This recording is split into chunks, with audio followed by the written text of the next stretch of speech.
Hello students, welcome in our class English by S B. Swami. आज हम पढ़ रहे हैं टेंसेज। टेंसेज सभी स्टूडेंट्स के लिए वेरी इंपॉर्टेंट है, क्योंकि ये क्लास 10th से लेकर के जो भी बड़ी कॉम्पिटिटिव एग्जाम होती है उन सब में टेंस से रिलेटेड क्वेश्चन आता है। आइए पढ़ते हैं टेंसेज। टेंस पढ़ने से पहले हमारे माइंड में एक क्वेश्चन आता है कि टेंस क्या है, व्हाट इज टेंस। देखिए, इसको समझने के लिए मैंने एक डेफिनेशन ली है। देखिए, tense is a verb form. Tense एक वर्ब फॉर्म है। दैट शोज, जो दर्शाता है, the time of an action और इवेंट। टेंस एक वर्ब फॉर्म है जो किसी एक्शन यानी कार्य या इवेंट होती है घटना। टेंस एक वर्ब फॉर्म है जो किसी कार्य या घटना के टाइम को दर्शाता है। देखिए, इसके लिए समझने के लिए मैंने नीचे एग्जाम्पल लिए। पहला एग्जाम्पल है राकेश राइट्स ए लेटर। यहां मैंने वर्ब की फर्स्ट फॉर्म ली है। दूसरा है राकेश रोट ए लेटर। यहां मैंने वर्ब की सेकंड फॉर्म ली है। तीसरा है Rakesh will write a letter. यहां मैंने विल प्लस वर्ब की फर्स्ट फॉर्म ली है।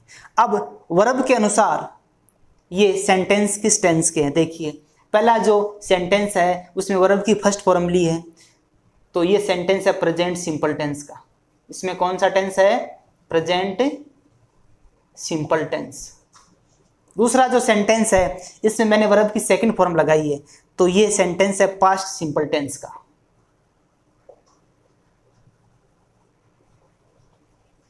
तीसरा जो सेंटेंस है इसमें मैंने विल प्लस वर्ब की फर्स्ट फॉर्म लगाई है, तो ये जो सेंटेंस है वो है फ्यूचर सिंपल टेंस का। अब देखिए, टेंस को समझने के लिए या टेंस का पता करने के लिए हमें इन वर्ब से पता चला, क्योंकि हमने यहाँ वर्ब की फर्स्ट फॉर्म लगाई, तब हमें पता चला कि ये प्रेजेंट सिंपल टेंस है, क्योंकि सब्जेक्ट तीनों में ही सेम है और ऑब्जेक्ट भी तीनों में सेम है। तो टेंस का पता करने के लिए हमें वर्ब से पता चला कि वर्ब की फर्स्ट फॉर्म है, इसलिए टेंस कौन सा है? प्रेजेंट सिंपल टेंस है। यहाँ हमने वर्ब की सेकंड फॉर्म लगाई, तब हमें पता चला कि ये पास्ट सिंपल टेंस है। यहाँ हमने विल प्लस वर्ब की फर्स्ट फॉर्म लगाई, तब हमें पता चला कि ये फ्यूचर सिंपल टेंस है। अब देखिए, टेंस क्या है? Tense is a verb form. Verb form ही क्या है? टेंस है। देखिए, ये जो वर्ब फॉर्म है इस एक्शन के टाइम को बताती है। एक्शन क्या है? Rakesh writes a letter. Rakesh पत्र लिखता है। एक्शन हो रहा है पत्र लिखना, तो इसमें टाइम क्या है? यहाँ प्रेजेंट टाइम है। ये वर्ब फॉर्म प्रेजेंट टाइम को बताती है। इसमें Rakesh wrote a letter, Rakesh ने पत्र लिखा। यहाँ ये वर्ब फॉर्म है वो पास्ट टाइम को इंडिकेट करती है। यहाँ पर Rakesh will write a letter, Rakesh पत्र लिखेगा। यहाँ विल प्लस राइट है वो फ्यूचर टाइम को इंडिकेट करती है। इसलिए tense is a verb form जो किसी एक्शन और इवेंट के टाइम को दर्शाती है। आइए पढ़ते हैं इसकी टाइप्स। टेंस की मुख्य 3 टाइप होती है, प्रेजेंट, पास्ट और फ्यूचर। और फिर इन तीनों की सब टाइप्स होती है, 4 सब टाइप्स होती है। देखिए, प्रेजेंट में present simple oblique indefinite tense. Second है present continuous. Third present perfect. चौथा है इसमें प्रेजेंट परफेक्ट कॉन्टिन्यूअस। ऐसे ही पास्ट में 4 टाइप दे रखी है, past simple, past continuous, past perfect और पास्ट परफेक्ट कॉन्टिन्यूअस। ऐसे ही फ्यूचर में same type, future simple, future continuous, future perfect और फ्यूचर परफेक्ट कॉन्टिन्यूअस। ये टोटल टेंसेज की 12 टाइप हो गई, और अब हम इनको स्टेप बाय स्टेप एक एक टाइप को पढ़ेंगे। आइए पढ़ते हैं present indefinite oblique simple tense. आगे बढ़ने से पहले मैं कहना चाहूँगा कि अभी हम इसको एकदम बेसिक से पढ़ रहे हैं, हालांकि इसको हम पूरा डिटेल से पढ़ेंगे और इसके यूजेज कहाँ होते हैं प्रेजेंट सिंपल टेंस के, वो भी हम पढ़ेंगे। इसके मैं बाद में पार्ट वाइज वीडियो बना दूंगा, पार्ट फर्स्ट पार्ट सेकंड, तो आप उनको देख सकते हैं और अपनी स्टडी कंटिन्यू रख सकते हैं। और साथ ही कहना चाहूँगा, यदि आप इस चैनल पर पहली बार आए हैं तो इसे सब्सक्राइब कर लें ताकि आगे आने वाली वीडियोज़ की नोटिफिकेशन आपको मिल जाएगी। आइए पढ़ते हैं। Present indefinite oblique simple tense. देखिए इनकी पहचान क्या होती है। हिंदी वाक्यों को आप कैसे पहचानोगे कि ये कौन से टेंस के वाक्य हैं? उसके लिए हिंदी वाक्यों के अंत में ता है, ती है, ते है आदि शब्द आते हैं। इनको देख के हम पहचान लेते हैं कि ये वाक्य कौन से टेंस का है। फिर देखिए sentence structure. Present indefinite tense का सेंटेंस स्ट्रक्चर मतलब वाक्य की संरचना कैसे होती है। देखिए हर टेंस में 4 प्रकार के वाक्य होते हैं। Affirmative sentence, negative sentence, interrogative sentence और इंटेरोगेटिव नेगेटिव बना सकते हो। फिर WH इंट्रोगेटिव सेंटेंस। अफर्मेटिव यानी साधारण वाक्य, नेगेटिव सेंटेंस नकारात्मक वाक्य, इंटेरोगेटिव सेंटेंस यानी प्रश्नवाचक वाक्य, इंटेरोगेटिव नेगेटिव सेंटेंस प्रश्नवाचक नकारात्मक वाक्य और WH इंट्रोगेटिव सेंटेंस भी होता है, प्रश्नवाचक वाक्य होता है। अब देखते हैं इनके स्ट्रक्चर। अफर्मेटिव सेंटेंस का स्ट्रक्चर देखो, इसमें सबसे पहले सब्जेक्ट और उसके बाद वर्ब की फर्स्ट फॉर्म के साथ एस या ईएस आएगा, प्लस ऑब्जेक्ट भी आ सकता है, एडवर्बियल भी आ सकता है और कॉम्प्लीमेंट भी आ सकता है। एडवर्बियल और कॉम्प्लीमेंट के बारे में मैं अलग से वीडियो बनाऊंगा कि कैसे इनको फाइंड आउट करते हैं। हालांकि अभी आज हम इसमें बेसिक पढ़ रहे हैं, इसकी वीडियो अलग से बनाऊंगा। नेगेटिव सेंटेंस में देखिए, नेगेटिव सेंटेंस का स्ट्रक्चर होता है subject plus do does, do या डज में से एक आएगा, प्लस नॉट प्लस वर्ब की फर्स्ट फॉर्म, बाद में ऑब्जेक्ट एडवर्बियल कॉम्प्लीमेंट ये आ जाएंगी। इंटेरोगेटिव सेंटेंस में देखिए, इसमें अपन डू डज को, ये है हेल्पिंग वर्ब और ये है मेन वर्ब, तो इसमें हेल्पिंग वर्ब को उठा करके पहले ले आते हैं इंट्रोगेटिव बनाते समय। तो हम यहाँ डू डज को उठा करके पहले ले आए, तो ये तो हेल्पिंग वर्ब बाहर आ गई और फिर सब्जेक्ट और फिर वर्ब की फर्स्ट फॉर्म। ये हो गया प्रश्नवाचक वाक्य का स्ट्रक्चर और बाद में आप इंटेरोगेटिव मार्क लगा सकते हैं। फिर इंटेरोगेटिव नेगेटिव, यदि आपको नेगेटिव बनाना है, प्रश्नवाचक नकारात्मक वाक्य बनाना है, तो वही डू डज पहले लाना आपको हेल्पिंग वर्ब में, फिर सब्जेक्ट और फिर नेगेटिव, सब्जेक्ट के बाद नॉट लगा दो और फिर वर्ब की फर्स्ट फॉर्म आ जाएगी, फिर ऑब्जेक्ट एडवर्बियल कॉम्प्लीमेंट आता रहेगा और बाद में आपको क्वेश्चन मार्क लगाना है। देखते हैं WH इंट्रोगेटिव सेंटेंस। इसमें आपको सबसे पहले WH वर्ड लेना है और बाद में जो इंट्रोगेटिव का सेंटेंस है उसके बाद में है वैसे के वैसे ही आगे लिख देते हैं। अब देखिए WH वर्ड कितने होते हैं वो बता देता हूं, मैं नीचे लिखवा दिए WH वर्ड। देखिए WH वर्ड वैसे टोटल 9 होते हैं और देखिए इनका क्या अर्थ होता है। वोट यानी क्या, वाई यानी क्यों, वेन यानी कब, वेयर यानी कहाँ, हाउ यानी कैसे, विच यानी कौन सा या कौन सी, हु यानी कौन, हुज किसका या किसकी, हुम किसको। ये टोटल 9 WH वर्ड है, ये मैंने आपको अलग से यहाँ नोट करवा दी। इसके बाद देखते हैं कि कौन सा सब्जेक्ट आएगा तब कौन सी वर्ब आएगी। देखिए यदि सब्जेक्ट के स्थान पर ही, सी, इट या नेम किसी का नाम आ जाए या फिर सिंगुलर नाउन, सिंगुलर नाउन होता है एक वचन संज्ञा, जैसे book, boy, girl, table, fan, ये सारा सिंगुलर नाउन है। तो ये यदि सब्जेक्ट के स्थान पर आए तो इनके साथ वर्ब की फर्स्ट फॉर्म के साथ एस या ईएस भी आएगा। तो यहाँ यदि सब्जेक्ट के स्थान पर सिंगुलर सब्जेक्ट आए, ये सारे सिंगुलर है, ही, सी, इट, नेम भी सिंगुलर होता है। तो मोटी मोटी बात यह है, यदि सब्जेक्ट सिंगुलर आए, सब्जेक्ट सिंगुलर आए तो वर्ब की फर्स्ट फॉर्म के साथ एस या ईएस लगाना है। अब एस किसके साथ लगेगा और ईएस किसके साथ लगेगा वो देखिए। एस तो लगभग 99 वर्ब के साथ एस ही लगता है, कुछ 1% वर्ब होती है जो अपने साथ ईएस लेती है। वो वर्ब कौन सी होती है वो पढ़ते हैं। देखिए ईएस एंडिंग वर्ब्स, ऐसी वर्ब्स जिनके अंत में S, double S, C H, S H, O, X, Z आदि लेटर्स आए तो ऐसी वर्ब अपने एंड में ईएस लेती है। अन्य सभी वर्ब्स अपने एंड में एस ही लेती है। देखिए कैसे, मैंने इसका एग्जांपल दिया है। जैसे पास है तो ये इसके एंड में डबल एस है, तो इसने अपने एंड में लिया है ई एस, ये हो गया पासिज। टीच वर्ब देखिए एंड में सी एच है, तो इसने अपने एंड में लिया है ई एस, टीचेज। अब देखिए पुश वर्ब के एंड में है एस एच, तो इसने अपने एंड में लिया है ई एस। गो वर्ब देखिए, गो के एंड में ओ है, तो इसने अपने एंड में लिया है ई एस, गोज हो गया। अब देखिए मिक्स वर्ब, इसके एंड में एक्स है, तो इसने अपने बाद ले लिया ई एस। अब देखिए बज होता है भिन्न भिनाना, तो इसके अंत में जेड है, तो इसने अपने एंड में ई एस लिया है। ये वर्ब्स है जो अपने एंड में ई एस लेती है, बाकी सभी वर्ब्स है वो अपने एंड में एस ही लेती है। अब देखिए अपने सब्जेक्ट सिंगुलर आए तब तो हो गई बात कि अपने को वर्ब की फर्स्ट फॉर्म के साथ एस या ई एस लगाना है। अब देखते हैं subject I we you they तथा प्लूरल नाउन आ जाएं। सब्जेक्ट के स्थान पर क्या आ जाएं?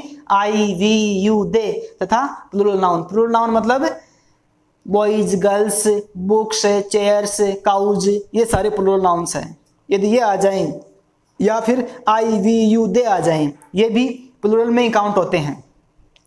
ये आ जाए तो इनके साथ केवल वर्ब की फर्स्ट फॉर्म आएगी, विशेष ध्यान देना। यदि सब्जेक्ट प्लूरल आए तो सब्जेक्ट के साथ केवल वर्ब की फर्स्ट फॉर्म आएगी, ये विशेष ध्यान देना है।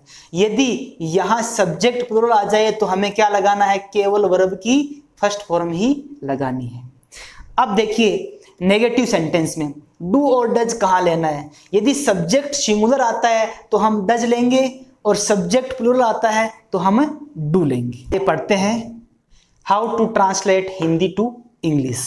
देखिए मैंने ये चारों टाइप के सेंटेंस ले लिए हैं। सबसे पहले पढ़ते हैं अफर्मेटिव सेंटेंस, इसे हिंदी में कहते हैं साधारण वाक्य। देखिए इसका स्ट्रक्चर है सब्जेक्ट प्लस वर्ब की फर्स्ट फॉर्म के साथ एस या ई एस प्लस ऑब्जेक्ट। देखते हैं हिंदी का सेंटेंस, राकेश क्रिकेट खेलता है। इसका इंग्लिश में ट्रांसलेशन करना है तो सबसे पहले आपको सब्जेक्ट, फिर वर्ब और फिर ऑब्जेक्ट लाना है। देखिए सब्जेक्ट क्या है? राकेश, अपने राकेश लगा दिया। अब देखिए सब्जेक्ट सिंगुलर है या प्लूरल? तो राकेश सिंगुलर है तो हमें वर्ब की फर्स्ट फॉर्म के साथ एस या ई एस लेना है, तो अपन ने यहाँ ले लिया प्लेज और फिर ऑब्जेक्ट क्रिकेट। तो ये सेंटेंस बन गया राकेश प्लेज क्रिकेट। दूसरा देखिए वे पुस्तक पढ़ते हैं, तो सब्जेक्ट है दे। अब सब्जेक्ट सिंगुलर है प्लूरल? सब्जेक्ट प्लूरल है तो हमने केवल वर्ब की फर्स्ट फॉर्म ले ली रीड। पढ़ना क्या होता है? रीड। और फिर ऑब्जेक्ट बुक, तो वे पुस्तक पढ़ते हैं, इसका इंग्लिश ट्रांसलेशन क्या हो गया? They read book. फिर देखिए मैं अंग्रेजी पढ़ाता हूं, तो इसमें सब्जेक्ट क्या है? आई सिंगुलर है प्लूरल? आई को प्लूरल में काउंट किया जाएगा तो इसके साथ केवल वर्ब की फर्स्ट फॉर्म आएगी। तो यहाँ वर्ब है पढ़ाना, इसे इंग्लिश में कहते हैं टीच, तो हमने यहाँ केवल टीच ले लिया और ऑब्जेक्ट ले लिया इंग्लिश। तो इसका हो गया मैं अंग्रेजी पढ़ाता हूँ, आई टीच इंग्लिश। अब देखते हैं नेगेटिव सेंटेंस कैसे बनाते हैं। नेगेटिव सेंटेंस का स्ट्रक्चर है, सबसे पहले आपको सब्जेक्ट लेना है एक नंबर पे, फिर डू डज, फिर नॉट और फिर वर्ब की फर्स्ट फॉर्म और फिर ऑब्जेक्ट लेना है। ये स्ट्रक्चर आपको ध्यान में रखना है। देखिए राकेश क्रिकेट नहीं खेलता है, सबसे पहले आपको सब्जेक्ट लेना है, वो ले लिया राकेश। अब इसके साथ डू या डज, इसको देखना है सिंगुलर है प्लूरल, उसके हिसाब से डू डज लगाना है। ये सिंगुलर है तो डज आ गया, फिर नॉट लगा दो और फिर वर्ब खेलना है तो वर्ब की फर्स्ट फॉर्म प्ले आ गई और फिर ऑब्जेक्ट क्या है? क्रिकेट है तो ये क्रिकेट लिख दिया। तो इसका इंग्लिश ट्रांसलेशन क्या हो गया? Rakesh does not play cricket. नीचे वाला देखिए वे पुस्तक नहीं पढ़ते हैं, सब्जेक्ट क्या है? दे के अनुसार डू डज ले, दे प्लूरल है तो अपने डू ले लिया, इसके बाद नेगेटिव नॉट लगा दिया और फिर वर्ब की फर्स्ट फॉर्म रीड, पढ़ना, रीड लगा दिया और फिर ऑब्जेक्ट बुक। ये सेंटेंस हो गया they do not read book. अब देखिए तीसरा सेंटेंस, मैं विज्ञान नहीं पढ़ाता हूँ, सब्जेक्ट क्या है? आई प्लूरल में काउंट होता है तो इसके साथ डू या डज में से अपन ने डू ले लिया, फिर नॉट लगा दिया और फिर वर्ब की फर्स्ट फॉर्म टीच, पढ़ाना क्या होता है? टीच, और फिर ऑब्जेक्ट है साइंस, वो ले लिया। तो ये हो गया I do not teach science. अब देखिए इंटेरोगेटिव सेंटेंस, इसका स्ट्रक्चर होता है सबसे पहले आपको डू डज लेना है, फिर सब्जेक्ट और फिर वर्ब की फर्स्ट फॉर्म और फिर ऑब्जेक्ट और फिर इंट्रोगेटिव मार्क लगाना। ये जो इंटरोगेटिव सेंटेंस है ये हेल्पिंग वर्ब से बनने वाले इंट्रोगेटिव सेंटेंस है। इनके शुरुआत में आपको हमेशा क्या मिलेगा? देखिए पहला सेंटेंस है क्या राकेश क्रिकेट खेलता है। तो अपने को सबसे पहले डू डज में से लेना है और वो सब्जेक्ट के अनुसार लेना है। अब सब्जेक्ट इसमें क्या है? राकेश। राकेश सिंगुलर है तो अपने ले लिया डज। डज राकेश, फिर आपको वर्ब की फर्स्ट फॉर्म प्ले और फिर ऑब्जेक्ट क्रिकेट। तो ये हो गया डज राकेश प्ले क्रिकेट। क्या राकेश क्रिकेट खेलता है? फिर देखिए क्या वे पुस्तक नहीं पढ़ते हैं। मैंने इसमें नेगेटिव ले लिया साथ में। देखिए तो सबसे पहले आपको डू डज में से लेना है। यहाँ सब्जेक्ट वे है तो दे के अनुसार यहाँ अपन ने डू ले लिया। दे प्लूरल है तो यहाँ अपन ने डू ले लिया। फिर नोट लगाना है, नेगेटिव है तो सब्जेक्ट के बाद आप नोट लगा सकते हो।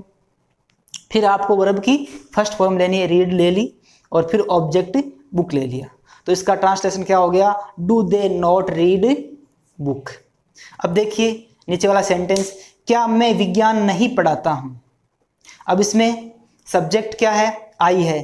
सिंगुलर है या प्लूरल? प्लूरल है तो अपने डू डज में से डू ले लिया, डू आई। फिर नेगेटिव है तो नॉट लगा दिया और फिर वर्ब की फर्स्ट फॉर्म टीच। पढ़ाना क्या होता है? टीच लगा दिया। और ऑब्जेक्ट क्या है? विज्ञान, तो अपन ने साइंस ले लिया। तो इसका ट्रांसलेशन क्या हो गया? Do I not teach science. अब देखिए WH interrogative sentence. WH interrogative sentence का स्ट्रक्चर देखिए। सबसे पहले आपको WH वर्ड, फिर डू डज, जो सारा इंट्रोगेटिव का जो सेंटेंस का जो स्ट्रक्चर है वो सारा का सारा इसके आगे आ जाएगा। डू डज सब्जेक्ट वर्ब की फर्स्ट फॉर्म प्लस ऑब्जेक्ट। अब देखिए इन WH वर्ड के सेंटेंस कैसे बनाते हैं। राकेश क्या खेलता है। तो सबसे पहले आपको इसमें WH वर्ड लेना है। एक नंबर पे क्या लेना है? WH वर्ड लेना है। तो इसमें WH वर्ड है क्या। क्या को इंग्लिश में कहते हैं वॉट। ये अपन ने ले लिया। फिर इसके बाद आपको डू डज लेना है, वो सब्जेक्ट के अनुसार आना चाहिए। राकेश इसमें सब्जेक्ट है, ये सिंगुलर है प्लूरल, ये सिंगुलर है तो अपन ने ले लिया डज और फिर ले लिया सब्जेक्ट। 3 काम हो गए, 1 2 3 यहाँ तक हो गया। फिर वर्ब की फर्स्ट फॉर्म प्ले, तो यहाँ खेलना है तो अपन ने यहाँ ले लिया प्ले। तो इसका हो गया translation, what does Rakesh play. अब देखिए दूसरा सेंटेंस, वे पुस्तक क्यों नहीं पढ़ते हैं। अब इसमें WH इंट्रोगेटिव वर्ड क्या है? WH वर्ड क्या है? क्यों है। क्यों का इंग्लिश में होता है वाई, WH वर्ड। फिर वाई के बाद आपको डू डज में से लेना है, वो सब्जेक्ट के अनुसार लेना है। सब्जेक्ट क्या है? वे है तो प्लूरल है तो अपने को डू लेना है और फिर आ गया सब्जेक्ट। और नेगेटिव है तो सब्जेक्ट के बाद में नोट लगा दो। तो वाई डू दे नॉट, फिर वर्ब की फर्स्ट फॉर्म और फिर ऑब्जेक्ट आ गया बुक। तो ये हो गया why do they not read book. फिर तीसरा देखिए, आप कहाँ रहते हैं। इसमें WH वर्ड है कहाँ, ये सबसे पहले लेना आपको। कहाँ को कहते हैं इंग्लिश में वेयर, ये अपने लगा दिया वेयर। फिर डू डज लेना है वो सब्जेक्ट के अनुसार। आपको यू कहते हैं, यू के अनुसार डू या डज में से अपन ने क्या चूज किया? डू, क्योंकि यू प्लूरल में काउंट होता है इसलिए डू आएगा। और फिर सब्जेक्ट यू आ गया और फिर वर्ब की फर्स्ट फॉर्म क्या आ गया? लिव, रहना होता है लिव। तो ये हो गया sentence complete, where do you live. अब देखिए चौथा सेंटेंस, आप स्कूल कब जाते हैं। इसमें देखिए WH वर्ड है कब, तो कब को इंग्लिश में WH वर्ड होता है व्हेन। अब इसके बाद डू डज लेना है वो सब्जेक्ट के अनुसार। सब्जेक्ट इसमें है यू, तो यू के अनुसार अपने को डू लेना है, क्योंकि यू प्लूरल होता है तो डू डज में से अपने को क्या लेना है? डू लेना है। और फिर वर्ब की फर्स्ट फॉर्म, इसमें जाना है तो गो आ गया। फिर टू स्कूल, कहाँ जाते हैं? स्कूल को, तो यहाँ टू स्कूल आ गया। अब देखिए ये सेंटेंस कंप्लीट हो गया, when do you go to school. माताजी क्या पकाती है, ये सेंटेंस देखिए। सबसे पहले आपको WH वर्ड लेना है, तो इसमें WH वर्ड है क्या, तो इसका ले लिया अपने English what.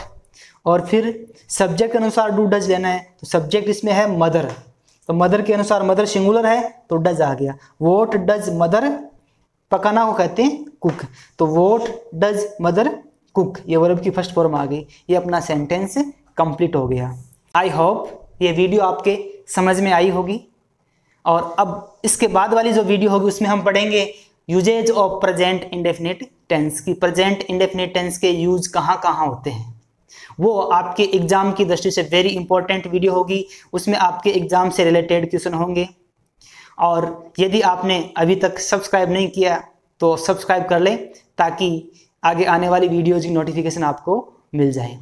Thanks a lot for watching.